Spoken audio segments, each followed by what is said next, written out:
When we look into our own bodily formation, we see Mother Earth inside us, and so the whole universe is inside us too.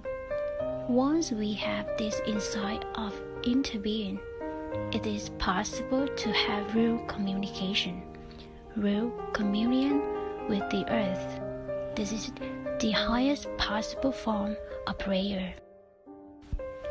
To express our reverence for the earth is not to deify her or believe she is any more sacred than ourselves. It is to love her, to take care of her, and to take refuge in her. When we suffer, the earth embraces, accepts us, and restores our energy, making us strong and stable again.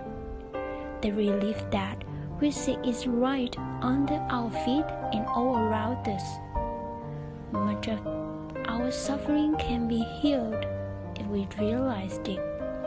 If we understand our deep connection and relationship with the earth, we will have enough love, strength, and awakening to look after ourselves and the earth, so that we both can thrive.